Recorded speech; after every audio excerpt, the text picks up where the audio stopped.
Good afternoon. Good afternoon. It is 12:02, and today's date is the 26th of June. And I'm starting my podcast up again. I should be open and honest with what's going on. Like I said, I took a break because it was well needed. I just got done watching an old episode of Alani Fix My Life with Lisa Ray McCoy. I love Alani Fix My Life. I'm sad that the show has ended shortly after I got into it. But anyways,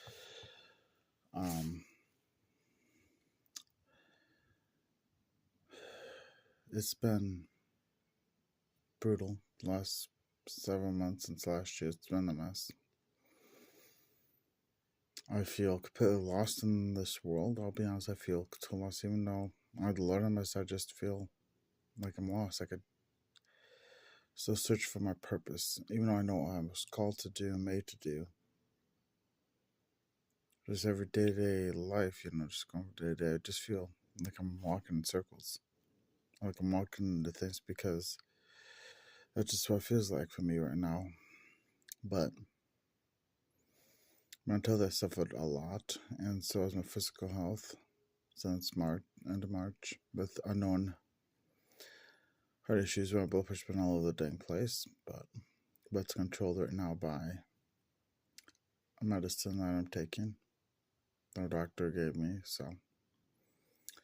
since May, which has been helpful. I just had the dose lowered because it was just too strong. Anyways, I'm still going to therapy. It's just been hard because a lot has happened since the week of June 21st. Not June 21st, I mean May 21st. A lot of things have happened in this family, our family dynamics.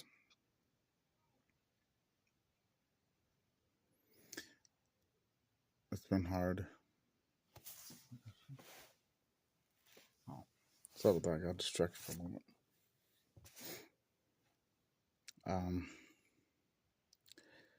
It's been rough. My mom has done something that caused her to have her brother in foster care. And as far as I'm going to go with it because it's too much info. Otherwise, but I didn't realize, since I watched this episode of Alani Fix My Life with Lisa Ray McCoy, where she was just not dealing with stuff that was necessary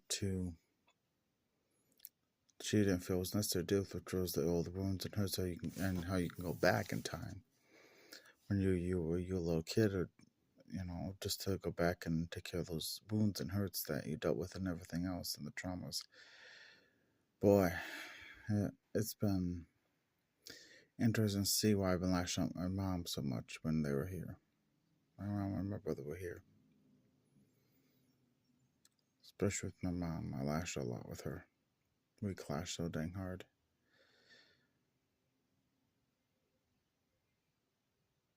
Because I've been trying so hard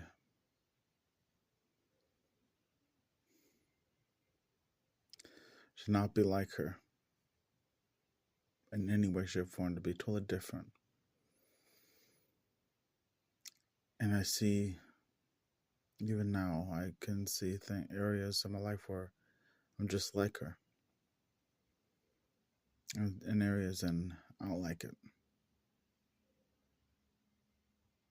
I'm still learning how to not invalidate feelings of other people.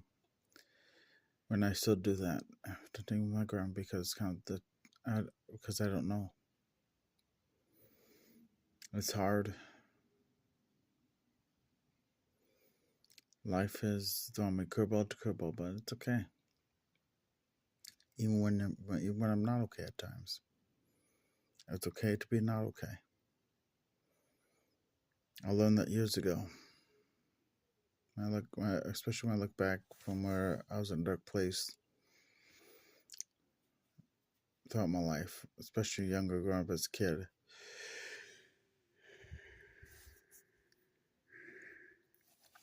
It's okay to not be okay. Even though I never really had the relationships I wish I had. And I'll be honest, for anyone that's single, it's not easy being single. I'm just avoiding love entirely. Even though I know God's coming in the right woman the woman He has for me to marry into my life, but I'm avoiding loving people because I just don't want to end up, hurt. I'm just afraid of being hurt over and over because I've been hurt so many times in my life, more times than I can count, by family. I'm still learning how to digest that and how to navigate these waters, how to handle it better. So learning what I did then, versus now, how I can handle things way differently. Because it's hard. I will probably for a while I will continue to have a hole in my heart. Because I never had the mom that I needed in my life growing up. My biological mother was someone that you couldn't trust. I put trust in someone that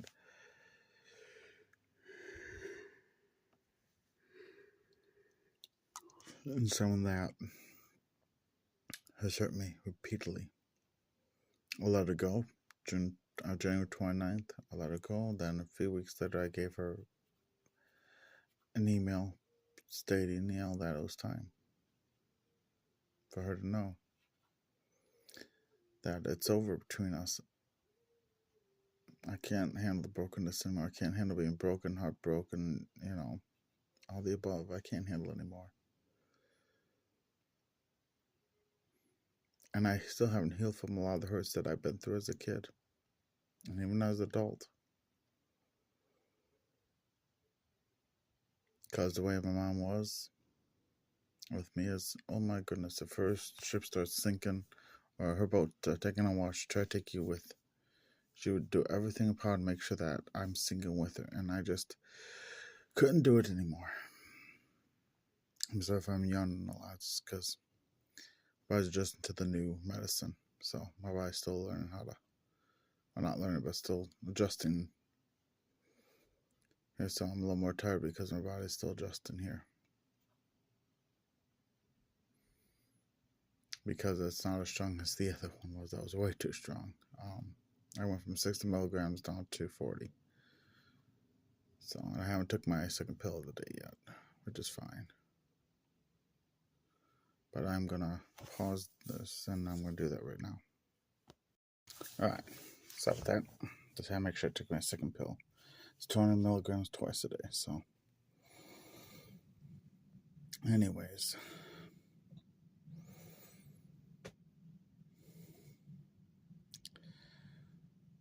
It's just been a lot of crazy battles, and I met my new doctor, my primary care physician.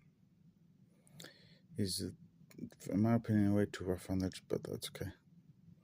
Some doctors just require a little love and TLC, where you just show them that you're not an idiot when you see them, you know what I mean? We're not stuck, some gun with when you deal with them. So I'm going to give them another chance or two, and then that's it. And if nothing changes, then I'm going to walk away. I don't give up many chances with doctors now because I've had one crap death to another. Anyways,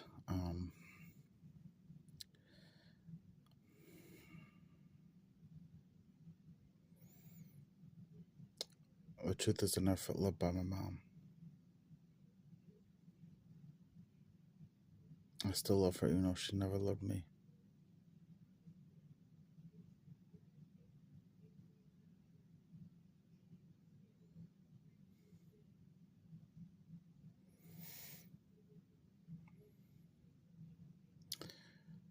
Which isn't easy, which isn't an easy thing to say, but it's true.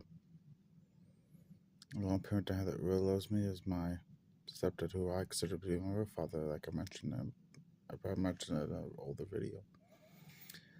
Because he turned his life around. By the time I got in middle school, he was starting to turn his life around. But by the time I was a freshman, he really turned over a whole new leaf. By the time I started my freshman year in high school,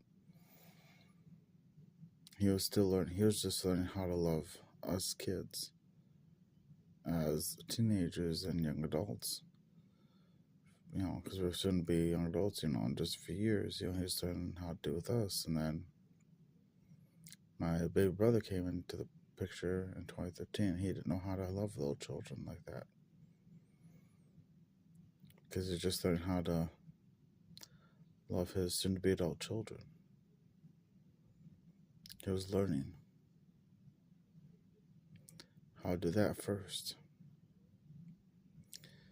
But he still and he showed many different ways that he loves Jeremiah. He just came out, that's my baby brother, and he came around a lot to prove that. Even though he's just trying to see him, because you just tell there's a part of him that doesn't really want to. He's hesitant. He's not ready to be a full-time dad. He's only able to be, a part-time dad. He's still learning, which is good. He'll get there probably one day, but it'll probably be years down the road, which is fine. But, and I,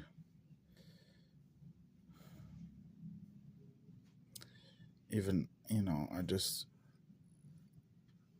when I hear that my friends find girlfriends or they get married, I'm like, oh, must be nice for someone that you can marry. And, that's the way I feel usually.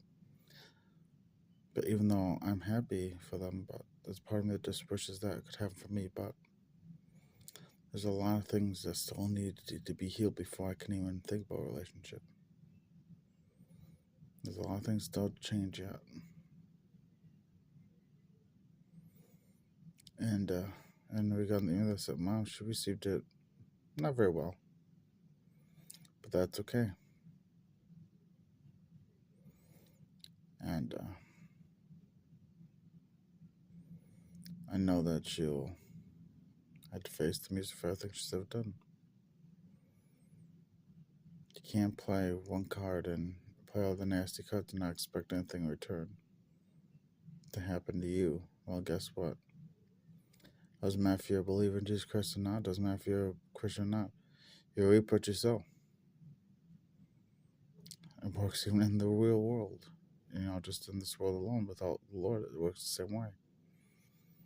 It's just like you invest your money into a stock market and then onto a stock or whatever. And then you double or triple your money, if not more. That's because you sold and invested so much into it, and you get so much back. Just like put money into a bank, you invest it in a CD. You sold into a CD, putting the money in there, and then you reap whatever the benefits are.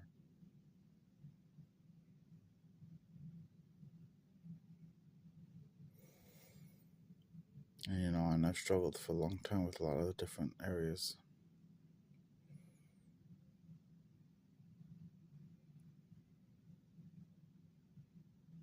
Even though my girl's going through something, but there's one thing that's true about me right now. I don't know who I am right now.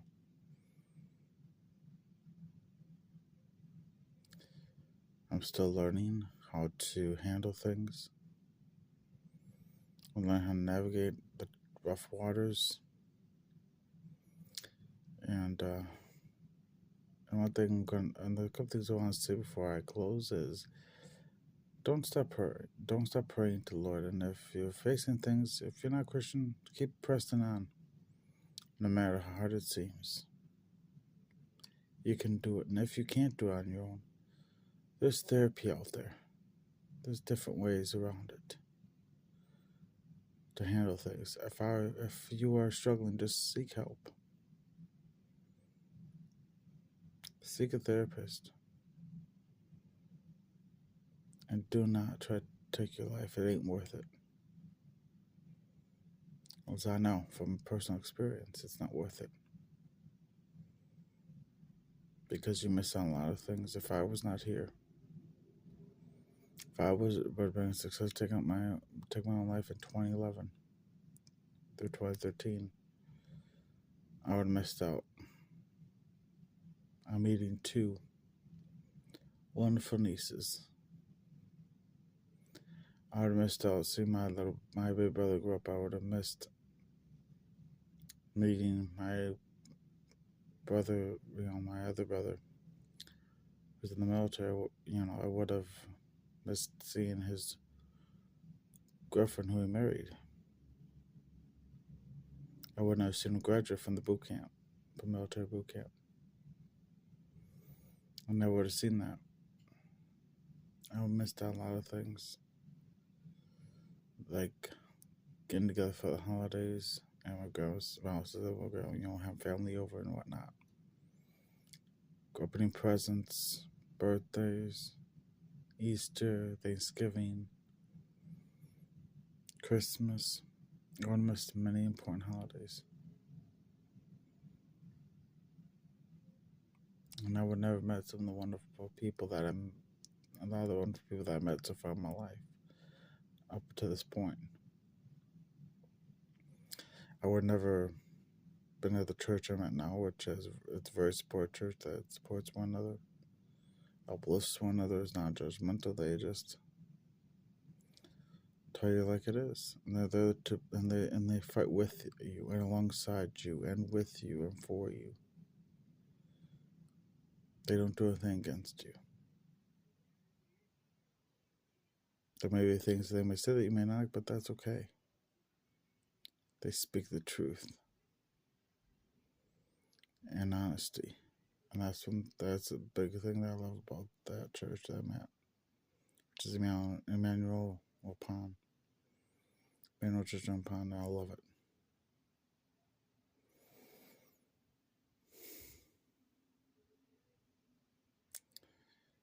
I would never been part of a wonderful life group, meeting wonderful people at my church too. Well,